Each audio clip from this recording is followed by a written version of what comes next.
Hi, and welcome to another edition of Jules Voto's Photo Focus. Today we're going to be looking at the Canon TX, 35mm single lens reflex camera with through-the-lens metering that was introduced in 1975.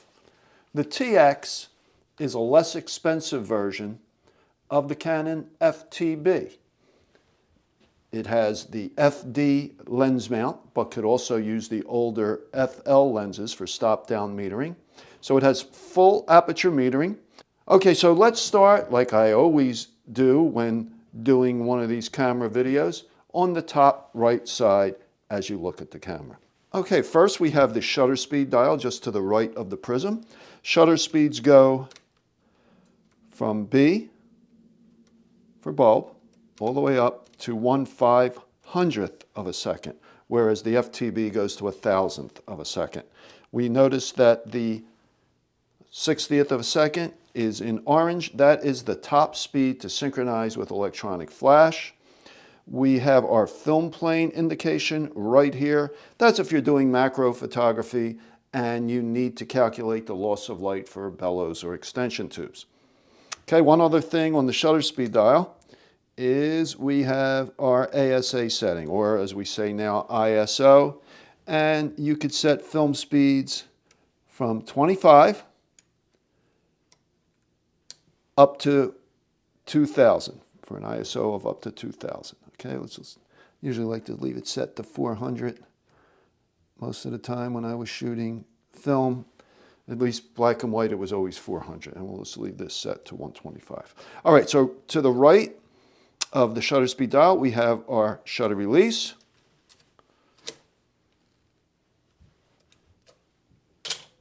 Okay, a little noisy on the shutter. The shutter release is threaded for a standard cable release. Just screws in. And you're going to use a cable release if you have your camera on a tripod. You're using slow shutter speeds and to minimize any movement, any vibration of the camera. Okay, we have our advance lever here, which advances the film, cocks the shutter, and advances the frame counter. Now you will notice you can advance the film in one continuous stroke or several smaller strokes. Okay, and the frame counter is additive. When you open the back, it resets to 0. Okay, let's go to the front of the camera, and again, it's very simple. It just has what looks like a self-timer lever is a stop-down lever. Hopefully you could see that. As I push that lever in, the lens stops down to the aperture, which is set. In this case, 5.6. Here, let's set it. Might be a little easier to see if we set it to f16. And just look into the lens now. I know it's difficult with the lighting and through the glass to see that, but it stops down to the preset, the set aperture. Okay, let's talk about the lens mount for a minute. Now this is the Canon FD lens mount.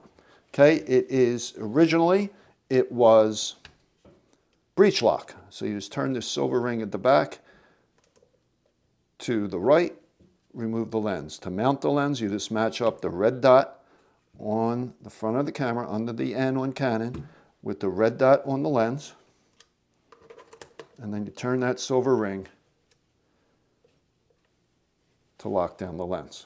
Now this camera uses full aperture metering, okay?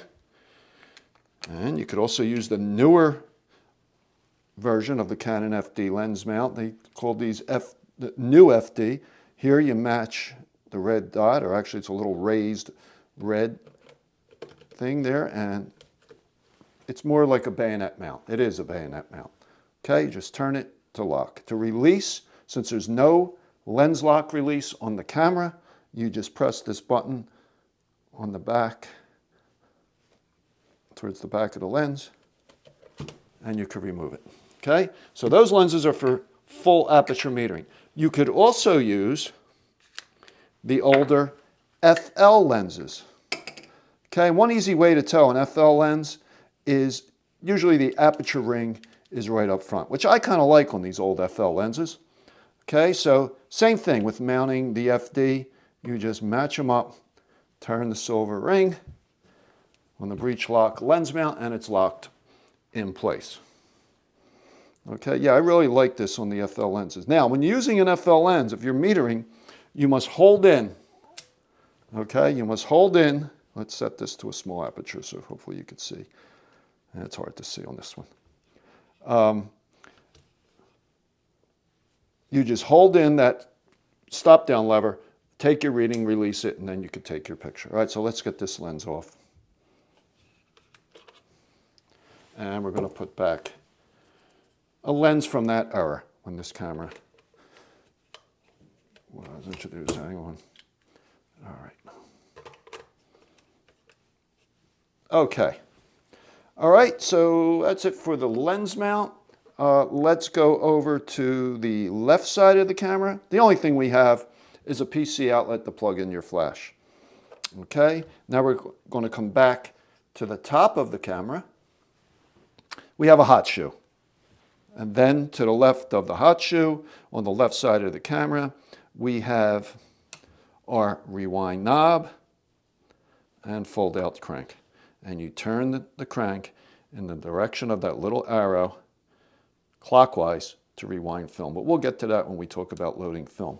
On the left side of the camera, we have a battery compartment. Now this camera, like many cameras of that era, took a 1.35 volt mercury battery. Those batteries are no longer made.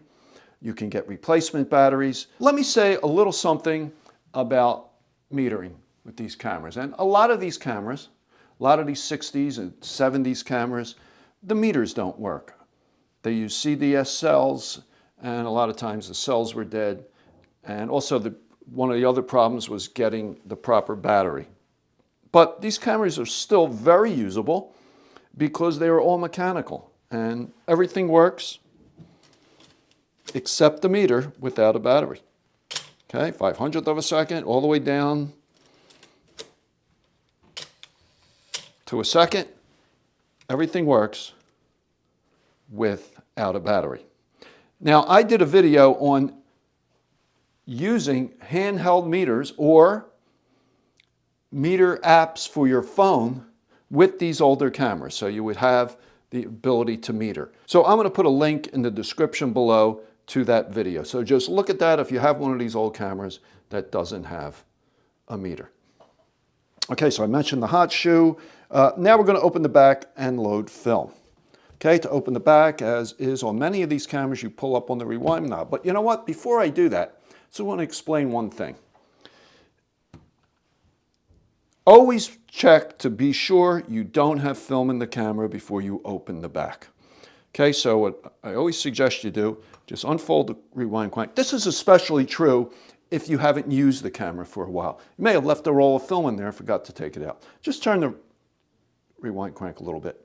If it turns freely like this, I mean this turns really freely, that means there's no film in the camera. If there was film in the camera, you would feel some resistance. Okay, so we're going to pull up on the rewind knob. Open the back. Okay, now this camera, unlike many Canon cameras from the 60s and 70s, does not have the QL or quick loading system. It's a conventional, you load this like you do any other conventional 35mm camera. So you just drop the film in, pull it across. It has a multi-slotted take-up spool. And we're going to slip it into one of the slots. There we go. Make sure you really get it in there, okay? You don't want the film pulling out. All right, so now we have it in.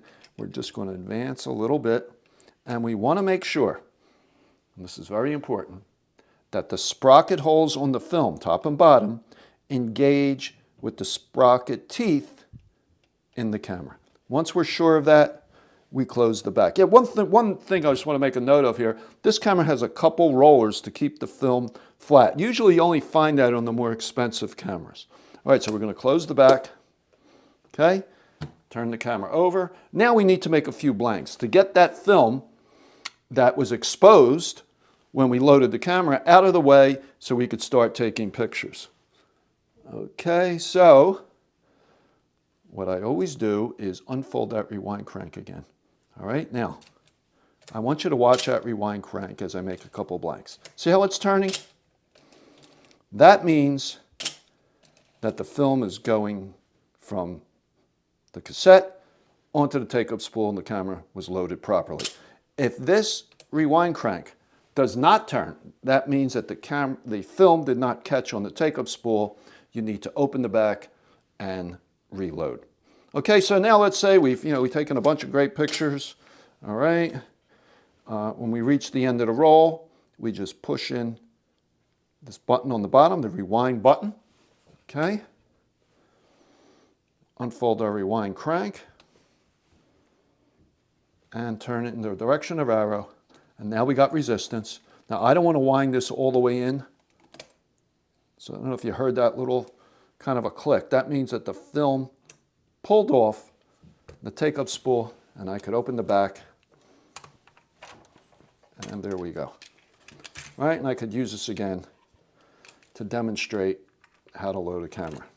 All right, just a couple notes as we have the back open. This is a cloth horizontal travel focal plane shutter, and don't touch it when you're loading. You could possibly damage the shutter. All right, let's close that. All right, now just real quick, let's go to the bottom. I showed you the rewind button, and here is the socket to attach the camera to a tripod right here.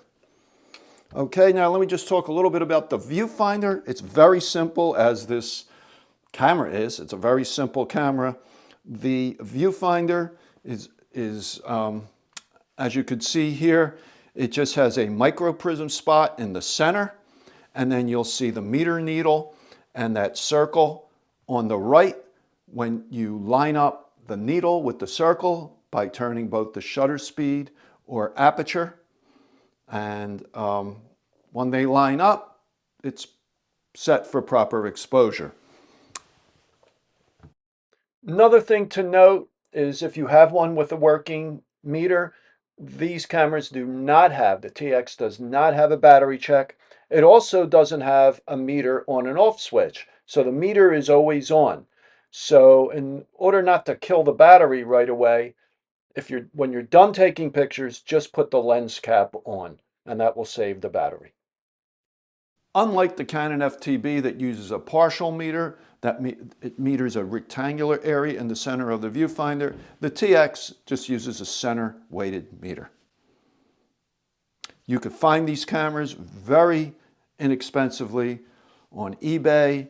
I've seen them for $25 and up. So they're great little cameras. You know, again, most likely the meter's not going to work. If you could find one where the meter works, great, but then you got to find the proper battery. So if you want to get into 35mm film photography inexpensively, you can do so with the Canon TX.